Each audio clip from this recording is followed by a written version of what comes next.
ಎಲ್ಲರಿಗೂ ನಮಸ್ಕಾರ. ನಾನು ಯೂಟ್ಯೂಬ್ ಚಾನೆಲ್ಗೆ ಸ್ವಾಗತ. ವಿದ್ಯಾರ್ಥಿಗಳೇ ಮತ್ತು ಆತ್ಮೀಯರೇ, ಇಂದಿನ ವಿಡಿಯೋದಲ್ಲಿ ನಾನು ರಾಘವಾಂಕ ಬರೆದ ಹರಿಶ್ಚಂದ್ರ ಕಾವ್ಯ, ಈ ಕಾವ್ಯದ ಸರಳ ಅನುವಾದವನ್ನು ವಾಚನ ಮಾಡ್ತಾ ಇದ್ದೇನೆ. ವಿದ್ಯಾರ್ಥಿಗಳೇ ಈಗಾಗಲೇ ಈ ಕಥೆಯ ಕಥಾರಂಭವನ್ನು, ಹಾಗೆ 2ನೇ ಭಾಗವಾಗಿ ವಸಿಷ್ಠ ವಿಶ್ವಾಮಿತ್ರರ ವಿವಾದಗಳು ಮತ್ತು 3ನೇ ಭಾಗವಾಗಿ ವಸಂತ ವಿಹಾರ, 4ನೆಯ ಭಾಗವಾಗಿ ನಗರ ಪರ್ಯಟನ, 5ನೆಯ ಭಾಗವಾಗಿ ಮೃಗಯ ಪ್ರಸಂಗ, ಇವೆಷ್ಟು ವಿಡಿಯೋಗಳನ್ನು ಈಗಾಗಲೇ ನಾನು ಅಪ್ಲೋಡ್ ಮಾಡಿದ್ದೇನೆ. ವಿದ್ಯಾರ್ಥಿಗಳೇ ಮತ್ತು ಆತ್ಮೀಯರೇ, ನೀವು ನನ್ನ ಚಾನೆಲ್ಗೆ ಹೊಸಬರಾಗಿದ್ದಲ್ಲಿ ಮೊದಲು ಸಬ್ಸ್ಕ್ರೈಬ್ ಮಾಡುವುದನ್ನು ಮರೆಯದಿರಿ. ಯಾಕೆಂದರೆ ಈಗಾಗಲೇ ನಾನು ಅಪ್ಲೋಡ್ ಮಾಡಿದಂಥ ವಿಡಿಯೋವನ್ನು ನಿಮಗೆ ನೋಟಿಫಿಕೇಷನ್ ಮುಖಾಂತರ ನಿಮ್ಮ ಗಮನಕ್ಕೆ ಬರ್ತದೆ. ಈಗ ನಾನು ವಿಶ್ವಾಮಿತ್ರಾಶ್ರಮ ಪ್ರವೇಶ ಅನ್ನುವಂಥ ಈ ಭಾಗವನ್ನು ಹಾಕ್ತಾ ಇದ್ದೇನೆ. ಕೇಳಿ. ವಿಶ್ವಾಮಿತ್ರಾಶ್ರಮ ಪ್ರವೇಶ. ಹರಿಶ್ಚಂದ್ರನು ಪರಾಶರ ಮುನಿಗಳನ್ನು ವಂದಿಸಿ ವಿರೂಪಾಕ್ಷನಿಗೆ ನಮಿಸಿ ಎಲ್ಲರನ್ನು ಬೀಳ್ಕೊಂಡು ರಥವನ್ನೇರಿ ಮುಂದಿನ ಬೇಟೆಗಾಗಿ ಹೊರಟನು. ಅವನ ಪರಿವಾರವು ರಾಜನನ್ನು ಅನುಸರಿಸಿ ವನಾಂತರದಲ್ಲಿ ಸಾಗಿತು. ಇತ್ತ ಕೌಶಿಕ ಮುನಿಗಳು ಒಂದು ಮಾಯಾವರಾಹವನ್ನು ನಿರ್ಮಿಸಿ ರಾಜನು ಬೇಟೆಯಾಡುತ್ತಿದ್ದ ಸ್ಥಳಕ್ಕೆ ಕಳಿಸಿದರು. ಶಬರ ಸೈನಿಕರು ಅಡವಿಯಲ್ಲಿ ಮುನ್ನುಗ್ಗಿ ಬೇಟೆಯಾಡುತ್ತಿರುವಾಗ ಘೋರಾಕಾರದ ಹಂದಿಯು ಅವರಿಗೆ ಗೋಚರಿಸಿತು. ಸಿಡಿಲ ಕಿಡಿಯಂತೆ ಅದರ ಕಣ್ಣು ಎಸೆಯುತ್ತಿತ್ತು. ಬ್ರಹ್ಮಾಸ್ತ್ರದ 2 ತುಂಡುಗಳನ್ನು ಸಿಕ್ಕಿಸಿದಂತೆ ದಾಡೆಗಳು, ವಜ್ರದ ಚಿಪ್ಪಿನಂತಹ ಕಿವಿ, ಬಲರಾಮನ ನೇಗಿಲಿನಂತಹ ಸೊಂಡಿ, ಮೃತ್ಯುವಿನ ಕೈಯಲ್ಲಿರುವ ಬಾಣಗಳಂತೆ ರೋಮಗಳು. ಯಮನ ಕೋಣವು ಹಂದಿಯ ಮುಖವನ್ನು ಧರಿಸಿ ಬಂದಿದೆಯೋ ಎಂಬಂತೆ ಭೀಕರವಾಗಿದ್ದ ಆ ಸೂಕರವನ್ನು ವ್ಯಾಧರು ಕಂಡರು. ಒಡನೆಯೇ ಹೊಡಿ ಹೊಡಿ, ಕಡಿ ಕಡಿ, ತಿವಿ ತಿವಿ ಎಂದು ಗುಡುಗುಡಿಸುತ್ತಾ ಬೇಡರ ಪಡೆ ಮುಸುಕಲು ಅವರನ್ನು ಲೆಕ್ಕಿಸದೆ ಆ ವರಾಹವು ಕಿರುಗಣ್ಣಿನಿಂದ ನೋಡಿತು. ಬೇಡರ ಅಬ್ಬರವನ್ನು ಆಲಿಸುತ್ತಾ ಸೊಪ್ಪನ್ನು ಬೆದಕುತ್ತಾ ಇದ್ದ ಆ ರಕ್ಕಸ ಹಂದಿಯು ಒಮ್ಮೆಯೇ ಉಬ್ಬಿ ಪುಟ ನೆಗೆದು ಗಜರಿ ಗರ್ಜಿಸಿ ಮೇಲೇರಿ ಬಂದು ಅವರನ್ನು ಒಕ್ಕಲಿಕ್ಕಿತು. ಅಡವಿ ನಡುಗುವಂತೆ ಗುಡುಗುಡಿಸಿ ತನ್ನ ದಾಡೆಗಳಿಂದ ಆ ಬೇಡರನ್ನು ಕೆಡಹುತ್ತಾ ಕೊಲ್ಲುತ್ತಾ ಸೀಳುತ್ತಾ ರಭಸದಿಂದ ನುಗ್ಗಿತು. ಶಬರರು ದಿಗ್ಭ್ರಮೆಗೊಂಡು ಚೆಲ್ಲಾಪಿಲ್ಲಿಯಾಗಿ ಓಡಿ ಹೋದರು.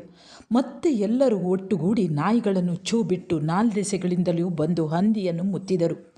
ಹಂದಿಯು ಒಂದು ಬಿದಿರು ಮೆಳೆಯಲ್ಲಿ ಹೋಗಿ ಸೇರಿಕೊಂಡಿತು. ಸುತ್ತಲೂ ನಾಯಿಗಳು ಮುತ್ತಿದವು. ಅಡಗಿದ್ದ ಹಂದಿಯು ಸ್ವಲ್ಪ ವೇಳೆಯಲ್ಲಿ ಸಿಡಿಲಿನಂತೆ ಹೊರಬಂದು ಬೇಡರ ಪಡೆಯನ್ನು ಆಕ್ರಮಿಸಿತು. ನಾಯಿಗಳು ಇಕ್ಕೆಲದಲ್ಲಿಯೂ ಅಟ್ಟಿಸಿಕೊಂಡು ಹೋದವು. ಬೇಡರು ಹಂದಿಯ ಮೇಲೆ ತೆರಪಿಲ್ಲದಂತೆ ಸರಳುಗಳನ್ನು ಸುರಿದರು. ಆದರೇನು, ವಿಶ್ವಾಮಿತ್ರರು ಕಳಿಸಿದ ಮಾಯಾವರಾಹವು ಯಾವುದನ್ನೂ ಲೆಕ್ಕಿಸಲಿಲ್ಲ. ಕೆರಳಿದ ಸಿಂಹವು ಆನೆಗಳನ್ನು ಕೊಲ್ಲುವಂತೆ, ಗರುಡನು ಸರ್ಪಗಳನ್ನು ಸಂಹರಿಸುವಂತೆ ಆ ವರಾಹವು ಕಿರಾತರನ್ನು ಕೊಂದು ಎಸೆಯಿತು. ನಾಯಿಗಳನ್ನು ಸೀಳಿ ಬಿಸುಟಿತು. ಹೊಡೆದಾಡಿ ಬಳಲಿದ ಹಂದಿಯು ಏದುತ್ತಾ ಕಟವಾಯಲ್ಲಿ ನೊರೆಯನ್ನು ಉಗುಳುತ್ತಾ ಸ್ವಲ್ಪ ಕಾಲ ವಿಶ್ರಮಿಸಿಕೊಂಡು ಮತ್ತೆ ಶಬರ ಸೇನೆಯ ಮೇಲೆ ದಾಳಿ ಮಾಡಿತು. ಸೈನಿಕರ ಬಸುರನ್ನು ಬಗೆದು, ಬಿಸಿ ನೆತ್ತರನ್ನು ಕುಡಿದು, ಬೆನ್ನು ಮೂಳೆಯನ್ನು ಕಡಿದು, ಕರುಳನ್ನು ಹಿಕ್ಕಿ, ತೊರೆಯನ್ನು ಅವಡಿ, ಬಸವಳಿದು, ಮೂಗರಳಿಸಿ, ಉಸಿರುತ್ತಾ ಒಲೆಯುತ್ತಾ ಒಂದು ಪೊದರಿನ ಕಡೆಗೆ ಹೋಯಿತು. ಆ ಪೊದರಿನಲ್ಲಿ ಒಬ್ಬ ಬೇಡನು ಅಡಗಿಕೊಂಡಿದ್ದನು. ಆ ರಕ್ಕಸ ಹಂದಿಯು ಆ ಪೊದರಿನ ಕಡೆಗೆ ಬರುವುದನ್ನು ಕಂಡಾಗ ಬೇಡನ ದುರವಸ್ಥೆಯನ್ನು ಏನೆಂದು ವರ್ಣಿಸುವುದು? ಮುಳ್ಳು ನೆಟ್ಟು ಕುಂಟುವ ಹೆಜ್ಜೆ ಒಡೆದ ಮೊಣಕಾಲು, ಗಿಡಕ್ಕೆ ಸಿಕ್ಕಿ ಕಳಚಿ ಬಿದ್ದ ಉಡುಗೆ, ತೇಕುವ ಅಳ್ಳೆಗಳು, ಇದಾವುದನ್ನೂ ಲೆಕ್ಕಿಸದೆ ಕೆಟ್ಟೆನೋ ಎಂದೊರಲುತ್ತಾ ಆತನು ಓಡಿದನು. ಓಡುತ್ತಿರುವಾಗ ದಾರಿಯಲ್ಲಿ ಒಬ್ಬನು, ಏಕೆ ಓಡುವೆ? ಹುಲಿ ಅಟ್ಟಿಸಿಕೊಂಡು ಬಂದಿತೆ ಎಂದು ಕೇಳಲಾಗಿ, ಅದೆಲ್ಲಿದೆ ತೋರಿಸು ಎಂದು ಆತನು ಕೇಳಲಾಗಿ, ನೀನೇ ನೋಡಿಕೋ ಎಂದು ಹೇಳುತ್ತಾ ಆ ಬೇಡನು ನಿಲ್ಲದೆ ಓಡಿ ಹೋದನು. ನಡುಗುವ ಕೈಕಾಲುಗಳು, ಬಿಕ್ಕುವ ಎದೆ, ಒಣಗಿದ ಬಾಯಿ, ಅರಳಿದ ಮೂಗು, ಬೆವರಿದ ಮುಖ, ಕೆದರಿದ ತಲೆ, ಬಿದ್ದು ಒಡೆದ ಮೊಣಕಾಲು, ಈ ಸ್ಥಿತಿಯಲ್ಲಿ ನಿಟ್ಟೋಟದಿಂದ ಓಡಿ ಬರುತ್ತಿದ್ದ ಬೇಡನನ್ನು ಹರಿಶ್ಚಂದ್ರನು ನೋಡಿದನು. ಆತನನ್ನು ತಡೆದು ನಿಲ್ಲಿಸಿ, ಹೆದರಿ ಓಡುವುದೇಕೆ ಎಂದು ವಿಚಾರಿಸಲಾಗಿ, ಆ ವ್ಯಾಧನು, ಮಹಾರಾಜ, ಒಂದಾನೊಂದು ಭೀಕರವಾದ ಹಂದಿಯನ್ನು ಕಂಡೆನು. ಹಿರಣ್ಯಾಕ್ಷನನ್ನು ಸಂಹರಿಸಿದ ಆದಿವರಾಹನೋ, ಪುರಹರನು ಮುರಿದ ಸೊಂಡಲಿನ ಗಜಾಸುರನೋ, ದುರ್ಗಿಯ ನಿರ್ಘಾತದಿಂದ ಕೊಂಬು ಕಳೆದಿರುವ ಮಹಿಷಾಸುರನು ಎಂದು ಸಂದೇಹವಾಗುತ್ತಿದೆ ಎಂದು ಉಸಿರಿದನು. ರಾಜನು, ಏನಯ್ಯ, ಕಾಡಿನಲ್ಲಿ ಕೊಬ್ಬಿ ಬೆಳೆದ ಒಂದು ಹಂದಿ ಇರಲಾಗದೆ ಅದಕ್ಕಾಗಿ ಹೆದರಿ ಓಡುವೆಯ? ಅದರಿಂದ ಶಬರ ಸೇನೆಗಾದ ಹಾನಿಯೇನು ಎಂದು ಕೇಳಿದನು. ಆಗ ಶಬರನು, ಸ್ವಾಮಿ, ಅದು ಸಾಮಾನ್ಯವಾದ ಹಂದಿಯಲ್ಲ.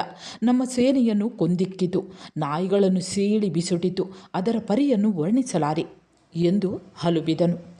ಅಷ್ಟರಲ್ಲಿ ಇತರ ಶಬರರು ಅಲ್ಲಿಗೆ ಬಂದು ವರಾಹದ ಅದಟನ್ನು ಹೇಳಲಾಗಿ ಹರಿಶ್ಚಂದ್ರನು ಮುಳಿದು ರಥವನ್ನೇರಿ ಆ ಹಂದಿಯನ್ನು ತೋರಿಸಿರಿ ಎನ್ನುತ್ತಾ ನಡೆದನು. ಶಬರರು ಅವನನ್ನು ಹಿಂಬಾಲಿಸಿ ಹೋಗಿ ಹಂದಿಯು ಅಡಗಿದ್ದ ಪೊದರನ್ನು ತೋರಿಸಿದನು. ಬೇಟೆಯ ನಾಯಿಗಳನ್ನು ಬೋಳೈಸಿ ನುಗ್ಗಿಸಿ ಹಂದಿಯನ್ನು ಸುತ್ತುವರಿದು ಬೊಬ್ಬಿರಿದರು. ಒಂದು ಕ್ಷಣದಲ್ಲಿ ಪೊದರಿಂದ ಬರಸಿಡಿಲು ಮೊಳಗಿದಂತಾಯಿತು.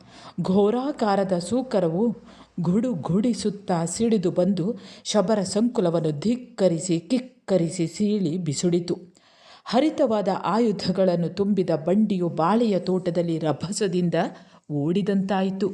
ಮೃತ್ಯುರೂಪದ ಹಂದಿಯು ಮಸೆವ ದಾಡೆಗಳ ಕುಡಿಯಿಂದ ಕಿಡಿಯುಗುಳುತ್ತಾ, ಗಜರುವ ಮೂಗಿಂದ ಹೊಗೆ ಕಾರುತ್ತಾ, ಕೆಂಗಣ್ಣ ಕಡೆಯಿಂದ ದಳ್ಳುರಿ ಸೂಸುತ್ತಾ, ರೋಮಾಳಿಯನ್ನು ನಿಮಿರಿಸಿ ಬಾಲವನ್ನು ತಿರುವಿ ರುದ್ರಕೋಪವನ್ನು ಬೀರಿ ತಿರುಗುತ್ತಾ ಹರಿಯುತ್ತಾ ಕೆರಳುತ್ತಾ ಶಬರಸೇನೆಯನ್ನು ಸೀಳಿತು, ಮುರಿಯಿತು, ಹರಿಯಿತು, ಕೊರೆಯಿತು, ಕುರುಕಿತು. ಕತ್ತಲೆಯು ಸೂರ್ಯನನ್ನು ನೋಡುವಂತೆ ಹರಿಶ್ಚಂದ್ರನನ್ನು ಕಿರುಗಣ್ಣಿನಿಂದ ನೋಡಿತು. ಶಬರನನ್ನು ಹಂದಿಯು ವಧಿಸಿದ ಪರಿಯನ್ನು ನೋಡಿ ಕೋಪೋದ್ರಿಕ್ತನಾದ ಹರಿಶ್ಚಂದ್ರನು ಕೋದಂಡವನ್ನು ಮೇಲೆತ್ತಿ ಹೆದೆಯನ್ನು ಮಿಡಿದು ಪ್ರಬಲವಾದ ಸರಳನ್ನು ಅಳವಡಿಸಿದನು. ಮೃತ್ಯುದೇವತೆಗೆ ಬಲಿಯಿಕ್ಕುವನೋ ಎಂಬಂತೆ ಹಂದಿಗೆ ಗುರಿಯಿಟ್ಟು ಆ ಕೂರ್ಗಣೆಯನ್ನು ಎಚ್ಚನು. ಹರನು ಸ್ಮರಣಿಗೆ ಮುನಿದಂತೆ, ಇರುಳಿಗೆ ತರಣಿ ಕೆರಳಿದಂತೆ ಸೂಕರನ ಮೇಲೆ ಕ್ರುದ್ಧನಾದ ಹರಿಶ್ಚಂದ್ರನು ಬಿಟ್ಟ ಸರಳು ಅದರ ಕರುಳ ಸುರುಳಿಯಲ್ಲಿ ಹೊಕ್ಕು ಉರುಳಲು ತರಳ ಚಿತ್ತದ ಹಂದಿ ನರಳುತ್ತಾ ಮರಳಿ ಕಾನನವನ್ನು ಸೇರಿತು. ಬೆದರಿದ ಹಂದಿಯು ನೆಲವನ್ನು ಕೆದರುತ್ತಾ ಎದುರಾದ ಮರಗಳನ್ನು ಮುರಿಯುತ್ತಾ ಬಿದಿರು ಮೆಳೆಗಳನ್ನು ಸೀಳುತ್ತಾ ಗಿಡು ಮಡು ಬೆಟ್ಟ ಘಟ್ಟ ಸದು ದರು ಹಳ್ಳ ಕೊಳ್ಳ ಸಂದಿ ಗೊಂದಿಗಳಲ್ಲಿ ನುಗ್ಗಿ ಓಡಿತು. ಹರಿಶ್ಚಂದ್ರನು ಅದನ್ನು ಬೆನ್ನಟ್ಟಿದನು. ಆ ವರಾಹವು ರಾಜನ ಬಾಣದ ಅಳವಿಗೆ ಸಿಕ್ಕಿದಂತೆ ಆಗಾಗ ತೋರ್ಪಡಿಸಿಕೊಳ್ಳುತ್ತಾ ಕತ್ತಿಯ ಹೊಡೆತಕ್ಕೆ ಸಿಕ್ಕಿತೋ ಎಂಬಂತೆ ನಟಿಸುತ್ತಾ ಬಳಲಿ ಬೆಂಡಾಗಿ ಧೃತಿಗೆಟ್ಟು ನಿಂತಂತೆ ಕಾಣಿಸಿಕೊಳ್ಳುತ್ತಾ ಮುಂದೆ ಮುಂದೆ ಓಡಿತು. ಹರಿಶ್ಚಂದ್ರನು ಆಯಾಸವನ್ನು ಎಣಿಸದೆ ಹಿಂದಿನಿಂದ ರಥವನ್ನು ಓಡಿಸುತ್ತಾ ಹೋದನು. ವೇಗದಲ್ಲಿ ಜಿಂಕೆ ಎಲ್ಲ ಪ್ರಾಣಿಗಳಿಗಿಂತ ಅಧಿಕವಾದುದು. ಜಿಂಕೆಗಿಂತ ವಾಯುವು, ವಾಯುವಿಗಿಂತ ಬಾಣವು, ಬಾಣಕ್ಕಿಂತ ದೃಷ್ಟಿಯು, ದೃಷ್ಟಿಗಿಂತ ಮನಸ್ಸು ವೇಗದಲ್ಲಿ ಮಿಗಿಲಾದವು. ಹರಿಶ್ಚಂದ್ರನ ರಥಾಶ್ವಗಳು ಮನೋವೇಗವನ್ನು ಮೀರಿ ಓಡುತ್ತಿದ್ದವು. ಆದರೂ ಹಂದಿಯನ್ನು ಹಿಡಿಯಲಾಗಲಿಲ್ಲ. ಬಹುದೂರ ಹೋದ ಮೇಲೆ ಅರಣ್ಯದಲ್ಲಿ ಹಂದಿಯು ಕಾಣದಾಯಿತು. ಹರಿಶ್ಚಂದ್ರನು ಅದನ್ನು ಹುಡುಕಿ ಬೇಸತ್ತನು. ಬಳಲಿಕೆ ಬಾಯಾರಿಕೆಗಳಿಂದ ಬಸವಳಿದು ಮುಂದೆ ಹೋಗುತ್ತಿರಲು ಒಂದು ತಪೋವನವು ಗೋಚರಿಸಿತು. ಪದ್ಮಾಸನದಲ್ಲಿ ಕುಳಿತ ಋಷಿಗಳು ಘೋರ ತಪಸ್ಸಿನಲ್ಲಿ ನಿರತರಾಗಿದ್ದರು. ಕೆಲವರ ಮೈಮೇಲೆ ಹುತ್ತ ಬೆಳೆದಿತ್ತು. ಹಾವು, ಇಲಿ ಮೊದಲಾದವು ದೇಹದ ಮೇಲೆ ಸುಳಿದಾಡುತ್ತಿದ್ದವು. ಅವರ ಜಟಾಭಾರವು ನೆಲದೊಳಕ್ಕೆ ಇಳಿದಿತ್ತು. ಕೃಶಾಂಗರಾದ ಆ ಋಷಿಗಳು ಬಹುದಿನಗಳಿಂದ ತಪಸ್ಸಿನಲ್ಲಿ ಮುಳುಗಿದ್ದರು. ಕೆಲವು ಮುನಿಕುಮಾರರು ಕಂದ ಮೂಲಗಳನ್ನು ಕೀಳುತ್ತಾ, ಹೂಗಳನ್ನು ಬಿಡಿಸುತ್ತಾ, ಕೃಷ್ಣಾಜಿನವನ್ನು ಸರಿಪಡಿಸುತ್ತಾ, ರುದ್ರಾಕ್ಷಿಗಳನ್ನು ಪೋಣಿಸುತ್ತಾ, ನಾರು ಬಟ್ಟೆಗಳನ್ನು ಒಗೆಯುತ್ತಾ, ಮೌಂಜಿಯನ್ನು ಹೊಸೆಯುತ್ತಾ, ಯಜ್ಞೋಪವೀತವನ್ನು ನಿರ್ಮಿಸುತ್ತಾ, ಭಸ್ಮವನ್ನು ಸಿದ್ಧಪಡಿಸುತ್ತಾ, ಸಮಿತ್ತುಗಳನ್ನು ತರುತ್ತಾ ಇದ್ದರು. ಅವರನ್ನು ನೋಡಿ ಹರಿಶ್ಚಂದ್ರನು ವಿನಯದಿಂದ ಕೈಮುಗಿದನು. ಆ ತಪೋವನದಲ್ಲಿ ಹರಿಶ್ಚಂದ್ರನು ಕೆಲವು ಅಚ್ಚರಿಗಳನ್ನು ಕಂಡನು. ಸಿಂಹದೊಡನೆ ಆನೆಗಳು ಕಲೆತಿದ್ದವು. ಹುಲಿಗಳನ್ನು ಜಿಂಕೆಗಳು ಕೊಂಬುಗಳಿಂದ ತಿವಿಯುತ್ತಿದ್ದವು. ಸರ್ಪಗಳು ಮುಂಗುಸಿಯ ಮೇಲೆ ತಲೆಯನ್ನು ಇಟ್ಟು ನವಿಲುಗಳೊಡನೆ ಆಡುತ್ತಿದ್ದವು. ನಾಯಿಗಳೊಡನೆ ಜಿಂಕೆಯ ಮರಿ ಕ್ರೀಡಿಸುತ್ತಿತ್ತು. ಇಲಿಗಳು ಕಾಡು ಬೆಕ್ಕುಗಳನ್ನು ಓಡಿಸುತ್ತಿದ್ದವು. ಇವನ್ನು ನೋಡಿ ಹರಿಶ್ಚಂದ್ರನು ಬೆರಗಾಗಿ ಮುಂದೆ ನಡೆದನು. ಒಂದೆಡೆ ವೇದಘೋಷ, ಉಪನಿಷ ಉಪನಿಷದರ್ಥ ವಿಚಾರ, ಪುರಾಣ ಪ್ರವಚನ, ಇನ್ನೊಂದೆಡೆ ತರ್ಕಾದಿ ಶಾಸ್ತ್ರಗಳ ಪರಿಶೀಲನ, ಮತ್ತೊಂದೆಡೆ ಸ್ತೋತ್ರ ಪಾಠ, ಶಿವಾರ್ಚನೆ, ಘಂಟಾಧ್ವನಿ, ಮಗದೊಂದೆಡೆ ಸತತವಾಗಿ ನಡೆಯುವ ಹೋಮಾದಿ ಕ್ರಿಯೆಗಳ ಸ್ವಧಾಕಾರ. ಎಲ್ಲಿ ನೋಡಿದರೂ ಫಲಭಾರದಿಂದ ತೂಗಿ ಬಾಗಿದ ಮರಗಳು, ನಳನಳಿಸುವ ಎಳಲತೆಯ ತಳಿರುಗಳು, ತಿಳಿಗೋಳದಲ್ಲಿ ಬೆಳೆದ ಕಮಲ ಕೈರವುಗಳ ತನಿಗಂಪು, ತಂಗಾಳಿಯ ತಂಪು. ಆ ತಪೋವನವನ್ನು ನೋಡಿ ಮಂತ್ರಿಯಾದ ಸತ್ಯಕೀರ್ತಿಯು ಹರಿಶ್ಚಂದ್ರನನ್ನು ಕುರಿತು, ಮಹಾರಾಜ, ವಿಶ್ರಮಿಸಿಕೊಳ್ಳಲು ಇದು ಉತ್ತಮವಾದ ಸ್ಥಳ ಎಂದು ಭಿನ್ನಯಿಸಿದನು. ಆಗ ಹರಿಶ್ಚಂದ್ರನು ತನ್ನ ಪತ್ನಿ ಪುತ್ರರೊಡನೆ ರಥದಿಂದ ಕೆಳಗಿಳಿದನು. ದಣಿದ ಕುದುರೆಗಳಿಗೆ ನೀರನ್ನು ಕುಡಿಸಿ, ಮೈ ತೊಳೆಸಿ, ಎಳ ಹುಲ್ಲನ್ನು ಕೊಯ್ಯಿಸಿ ಮುಂದೆ ಇಳಿಸಿದನು.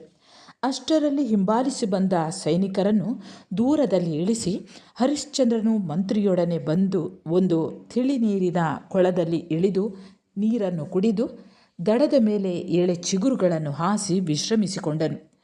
ತಾಂಬೂಲವನ್ನು ಸವಿದು ಸುತ್ತಲೂ ಹಾರಾಡುತ್ತಿದ್ದ ಗಿಳಿ, ಕೋಗಿಲೆ, ಪಾರಿವಾಳ, ಹಂಸ, ನವಿಲುಗಳನ್ನು ನೋಡಿ ಹರ್ಷಿಸುತ್ತಿದ್ದನು. ಮಂತ್ರಿಯೊಡನೆ ಸಂಭಾಷಿಸುತ್ತಾ, ಈ ಪುಣ್ಯಮಯವಾದ ತಪೋವನವು ಯಾವ ಮಹರ್ಷಿಗೆ ಸೇರಿದುದೋ ಮಹಾದೇವನೇ ಬಲ್ಲ. ಆ ಮಹಾತ್ಮನ ಶಾಂತಿ ಗುಣದಿಂದ ಚಂದ್ರನು ಜನಿಸಬಹುದು, ಚಾರಿತ್ರ್ಯದಿಂದ ಗಂಗೆ, ತಪಸ್ಸಿನ ತೇಜಸ್ಸಿನಿಂದ ಸೂರ್ಯ, ಸುಳಿದಾಟದಿಂದ ತಂಗಾಳಿ, ನುಡಿಯ ಮಾಧುರ್ಯದಿಂದ ಅಮೃತ, ಔದಾರ್ಯದಿಂದ ಕಲ್ಪವೃಕ್ಷ ಇವು ಜನಿಸದೇ ಇರಲಾರವು ಎಂದನು. ಹೀಗೆ ಅವರೆಲ್ಲರೂ ಆನಂದದಿಂದ ವಿಶ್ರಮಿಸುತ್ತಿರುವಾಗ ಒಬ್ಬ ಮುನಿಯು ಅಲ್ಲಿಗೆ ಬಂದನು. ಆತನನ್ನು ನೋಡಿ, ಯಾರ ಆಶ್ರಮ ಎಂದು ಕೇಳಲಾಗಿ, ಆ ಮುನಿಯು, ಇದು ವಿಶ್ವಾಮಿತ್ರ ಮುನಿಗಳ ಆಶ್ರಮ ಎಂದು ಹೇಳಿದನು. ಹಾವನ್ನು ತುಳಿದಂತೆ ಹರಿಶ್ಚಂದ್ರನು ಬಿದ್ದು, ಅಯ್ಯೋ, ಗುರುವಾಜ್ಞೆಯನ್ನು ಮೀರಿದೆನಲ್ಲ, ಇನ್ನೇನು ಗತಿ ಎಂದು ಚಿಂತಾಕ್ರಾಂತನಾದನು. ಶಿವನನ್ನು ಪೂಜಿಸಿ, ಯಾಗಗಳನ್ನು ನಡೆಸಿ, ಸತ್ಯವನ್ನು ನುಡಿದು, ದಾನ ಧರ್ಮಗಳನ್ನು ಮಾಡಿ, ದೇಶವನ್ನು ಪಾಲಿಸಿ, ಕುಲಾಚಾರದಂತೆ ನಡೆದು, ಮುನಿ ಜನಗಳನ್ನು ಆರಾಧಿಸಿ, ನಾನಾ ಪುರಾಣ ಕಥೆಗಳನ್ನು ಕೇಳಿ ಗಳಿಸಿದ ಪುಣ್ಯರಾಶಿಯೋ ಗುರುವಾಜ್ಞೆಯ ಉಲ್ಲಂಘನೆಯಿಂದ ನಶಿಸಿತು. ನಾನು ಪಾಪಿಯಾದೆನು ಗುರುವೇ ಸದಾಶಿವ, ಗುರುಪತ್ನಿಯೇ ಪಾರ್ವತಿ, ಗುರುಪುತ್ರರೇ ಗಣಪತಿ ಷಣ್ಮುಖರು, ಗುರುಮಿತ್ರರೇ ಪ್ರಮದಗಣಗಳು, ಗುರುಮಂದಿರವೇ ಶಿವಮಂದಿರ, ಗುರುವಿನ ನುಡಿಯೇ ಪಂಚಾಕ್ಷರಿ ಮಂತ್ರ, ಗುರುಸ್ಮರಣೆಯೇ ಶಿವಸ್ಮರಣೆ, ಗುರುವಿನ ತೃಪ್ತಿ ಶಿವನ ತೃಪ್ತಿ ಎಂದು ನಂಬಿದ ಪುಣ್ಯಾತ್ಮನು ಎಷ್ಟು ಧನ್ಯನು. ಗುರುವಿನ ವಚನವನ್ನು ಮೀರಿದ ನನಗೆ ಹಾನಿಯಾಗದಿರದು ಎಂದು ಹರಿಶ್ಚಂದ್ರನು ಕಳವಳಗೊಂಡನು. ಆಗ ಮಂತ್ರಿಯೋ, ಮಹಾರಾಜ, ಬುದ್ಧಿಪೂರ್ವಕವಾಗಿ ಗುರುವಚನವನ್ನು ಉಲ್ಲಂಘಿಸಿದರೆ ದೋಷ ಉಂಟು. ಅಜ್ಞಾನದಿಂದ ನಡೆದ ಕಾರ್ಯವು ಪಾಪಕಾರಿಯಲ್ಲ ಎಂದನು. ಅದಕ್ಕೆ ಹರಿಶ್ಚಂದ್ರನು, ಅಜ್ಞಾನದಿಂದ ತುಳಿದರೆ ಮುಳ್ಳು ಚುಚ್ಚದೇ ಇರುವುದೇ ಎಂದು ಕೇಳಿದನು. ಮಂತ್ರಿಯೋ, ಮಹಾಪ್ರಭು, ವಿಶ್ವಾಮಿತ್ರ ಮುನಿಗಳನ್ನು ಈಗ ನಾವು ಸಂದರ್ಶಿಸಿಲ್ಲ, ತಪೋವನವನ್ನು ಬಿಟ್ಟು ಈಗಲೇ ಹೊರಟು ಬಿಡೋಣ ಎಂದನು. ಹರಿಶ್ಚಂದ್ರನು, ಮಂತ್ರಿ, ನೀನು ಹೇಳುವುದೇನೋ ಸರಿ. ತಪೋವನಕ್ಕೆ ಬಂದರೂ ನನ್ನನ್ನು ಕಾಣದೇ ಹೋದನೆಂದು ವಿಶ್ವಾಮಿತ್ರರು ಕುಪಿತರಾಗಿ ಶಪಿಸಬಹುದು ಎನ್ನಲು, ಮಹಾಸ್ವಾಮಿ, ಶಪಿಸಿ ಮಾಡುವುದೇನು? ಗುರುವಾಜ್ಞೆಯನ್ನು ಮೀರುವುದಕ್ಕಿಂತ ಹೀಗೆಯೇ ಹೊರಟು ಹೋಗುವುದು ಲೇಸು ಎಂದು ಸತ್ಯಕೀರ್ತಿಯು ಉತ್ತರಿಸಿದನು. ಹರಿಶ್ಚಂದ್ರನು, ಕಾಮಿನಿಯರ ಮಧ್ಯದಲ್ಲಿದ್ದರೂ ಕಾಮವಿಕಾರಕ್ಕೆ ಒಳಗಾಗದಿರುವುದು ಅತಿಶಯವಲ್ಲ. ಸ್ವರ್ಗಲೋಕದಲ್ಲಿದ್ದರೂ ಜಿತೇಂದ್ರಿಯನಾಗಿ ಬಾಳುವುದು ದೊಡ್ಡದಲ್ಲ. ಸತ್ಯವನ್ನೇ ನುಡಿಯುವೆನೆಂಬುದು ನನ್ನ ಕಠೋರ ವ್ರತ. ಗುರುವಾನುಗ್ರಹದಿಂದ ಇದೊಂದು ಸ್ಥಿರವಾಗಿ ಉಳಿದರೆ ಸಾಕು, ಇನ್ನು ಯಾವುದನ್ನು ನಾನು ಗಣಿಸುವುದಿಲ್ಲ. ಮಂತ್ರಿ, ನಾನು ಇಲ್ಲಿ ಇದ್ದರೂ ಹೋದರೂ ಕೇಡು ತಪ್ಪದು ಎಂದು ಹೇಳಿ ಚಿಂತಾವಿಷ್ಟನಾಗಿ ಪತ್ನಿಯಾದ ಚಂದ್ರಮತಿಯ ತೊಡೆಯ ಮೇಲೆ ತಲೆಯನ್ನು ಇಟ್ಟು ಮಲಗಿದನು. ವಿಷಣ್ಣನಾದ ಹರಿಶ್ಚಂದ್ರನಿಗೆ ಯಾವುದೂ ಬೇಡವಾಯಿತು. ಗುರುವಾಜ್ಞೆಯನ್ನು ಮೀರಿದೆನೆಂದು ಚಿಂತೆಯೊಂದೇ ಕಾಡುತ್ತಿತ್ತು. ಹಾಗೆಯೇ ಮಲಗಿರಲು ನಸು ನಿದ್ದೆ ಬಂದಂತಾಗಿ ಒಂದು ಕನಸನ್ನು ಕಂಡು ಗಾಬರಿಯಿಂದ ಥಟ್ಟನೆ ಎದ್ದು ಸುತ್ತಲೂ ನೋಡಿದನು. ಅವನ ಮುಖವು ಬಾಡಿತು, ಬಾಯಿ ಒಣಗಿತ್ತು, ದೃಷ್ಟಿ ಹೆದರಿತ್ತು, ಮೈ ನಡುಗಿತ್ತು, ಎದೆ ಕಂಪಿಸಿತ್ತು. ಚಂದ್ರಮತಿಯು ದಿಗ್ಭ್ರಾಂತಳಾಗಿ ತನ್ನ ಕೈ ಬಳೆಯಿಂದ ದೃಷ್ಟಿಯನ್ನು ನಿವಾಳಿಸಿ ಮೈ ಸವರಿ ಸಂತೈಸುತ್ತಾ ವಲ್ಲಭನನ್ನು ಕುರಿತು, ಆರ್ಯಪುತ್ರ, ದೂರದಲ್ಲಿ ಶತ್ರು ರಾಜರನ್ನು ಅಂಜಿಸಿ ನಡುಗಿಸುವ ರಣಧೀರ ನೀನು, ಶೂರಾಗ್ರಣಿಯಾದ ನೀನು ಈಗ ನಡುಗುವುದೇಕೆ ಎಂದು ಮೃದುವಾಗಿ ಮಾತನಾಡಿಸಿದಳು. ಹರಿಶ್ಚಂದ್ರನು, ಚಂದ್ರಮತಿ, ನಾನು ಕನಸೊಂದನ್ನು ಕಂಡೆನು, ಅದರಿಂದ ಹೀಗಾಯಿತು ಎನ್ನಲು ಅದಾವ ಕನಸು ಎಂದು ಚಂದ್ರಮತಿ ಕೇಳಿದಳು. ಆಗ ಹರಿಶ್ಚಂದ್ರನು, ನಾನು ಸಭಾ ಮಧ್ಯದಲ್ಲಿ ಸಿಂಹಾಸನದ ಮೇಲೆ ಕುಳಿತಿದ್ದೆ. ಒಬ್ಬ ಮುನಿಯು ಕೋಪಾವೇಶದಿಂದ ಬಂದು ಸಭಾಮಂಟಪದ ಕಂಬಗಳನ್ನು ಉರುಳಿಸಿ ಚಿನ್ನದ ಕಲಶಗಳನ್ನು ಕಿತ್ತೊಗೆದು ನೆರೆದ ಸಭೆಯಲ್ಲಿ ನನ್ನನ್ನು ಸಿಂಹಾಸನದಿಂದ ಎಳೆದು ಕೆಡಹಿದನು. ಆಮೇಲೆ ಸಿಂಹಾಸನವನ್ನು ಕಿತ್ತುಕೊಂಡು ಹೋದನು. ಆಗ ಒಂದು ಕಾಗೆ ನನ್ನ ಎದೆಯ ಮೇಲೆ ಕುಳಿತು ಕರ್ರೆಂದು ಕೂಗುತ್ತಿತ್ತು. ಆಮೇಲೆ ನಾನು ಒಂದು ಪರ್ವತದ ಶಿಖರದಲ್ಲಿ ವಿರಾಜಿಸುತ್ತಿದ್ದ ರತ್ನ ಖಚಿತವಾದ ಅರಮನೆಯನ್ನು ಪ್ರವೇಶಿಸಿದೆನು. ಚಂದ್ರಮತಿ, ಇದರ ಅರ್ಥವೇನಿರಬಹುದು ಎಂದನು. ಚಂದ್ರಮತಿ, ಕಾಂತ, ಇದಕ್ಕಾಗಿ ಇಷ್ಟು ದುಗುಡವೇ? ಕನಸಿನಲ್ಲಿ ಕಂಡ ಕುಪಿತನಾದ ಮುನಿಯೆಂದರೆ ವಿಶ್ವಾಮಿತ್ರರು. ಆಮೇಲೆ ಕಂಡ ಅವರ ಅಬ್ಬರವೆಲ್ಲವೂ ಅವರ ಗೊಡ್ಡಾಟದಿಂದ ನಮಗೆ ಸಂಭವಿಸುವ ಕಿರುಕುಳದ ಸೂಚನೆ. ಅದು ಅಲ್ಪಕಾಲದ ಸಂಕಟ. ಅದಕ್ಕೆ ಹೆದರದಿದ್ದರೆ ಮುಂದೆ ಶುಭವಾಗುತ್ತದೆ. ಪರ್ವತ ಶಿಖರದಲ್ಲಿದ್ದ ಅರಮನೆಯ ಪ್ರವೇಶವು ನಿನಗೆ ಪ್ರಾಪ್ತವಾಗುವ ಮಹೋನ್ನತ ಪದವಿಯನ್ನು ಸೂಚಿಸುತ್ತದೆ. ಇದು ದಿಟ. ಇನ್ನೊಂದು ಮಾತನ್ನು ಹೇಳುತ್ತೇನೆ, ಅವಧಾರಿಸು. ವಿಮರ್ಶೆ ಮಾಡಿದಾಗ ಹೀಗೆನಿಸುತ್ತದೆ, ಗುರುವಾಜ್ಞೆಯನ್ನು ಮೀರಿದ್ದರಿಂದ ಈ ಕೇಡು ಸಂಭವಿಸುವಂತೆ ಕಾಣುತ್ತದೆ. ಅರಸ, ಮುನಿಯಬೇಡ, ಕೈ ಮುಗಿದು ಬೇಡುತ್ತೇನೆ. ಏನೇ ಬರಲಿ, ನಿನ್ನ ಸತ್ಯವ್ರತವು ದೃಢವಾಗಿರಲಿ.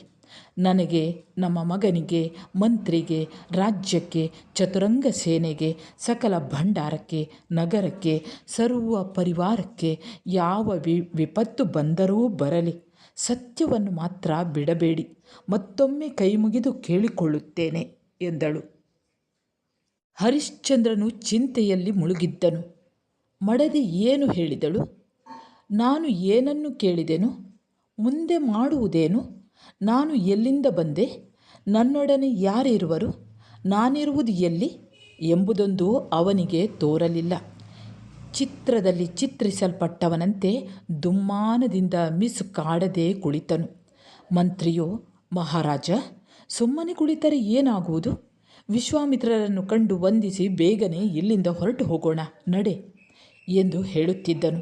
ಇತ್ತಲಾಗಿ ಹರಿಶ್ಚಂದ್ರನ ಶರಘಾತದಿಂದ ನೊಂದ ಹಂದಿಯು ದೈನ್ಯದಿಂದ ಒಲೆದಾಡುತ್ತಾ ಬರುತ್ತಿರುವುದನ್ನು ವಿಶ್ವಾಮಿತ್ರ ಮುನಿಗಳು ಕಂಡರು. ವಿದ್ಯಾರ್ಥಿಗಳೇ, ಇಲ್ಲಿಯವರೆಗೆ ವಿಶ್ವಾಮಿತ್ರಾಶ್ರಮ ಪ್ರವೇಶ ಅನ್ನುವಂಥ ಭಾಗ ಮುಕ್ತಾಯವಾಗ್ತದೆ. ಮುಂದೆ ಚಂಡಾಲ ಕನ್ಯಕಾ ಪ್ರಸಕ್ತಿ ಅನ್ನುವಂಥ ಈ ಭಾಗದೊಂದಿಗೆ ಮುಂದೆ ಇನ್ನೊಂದು ವಿಡಿಯೋದಲ್ಲಿ ಮತ್ತೆ ಕಾಣಿಸಿಕೊಳ್ಳುತ್ತೇನೆ. ಅಲ್ಲಿಯವರೆಗೆ ನಮಸ್ಕಾರ.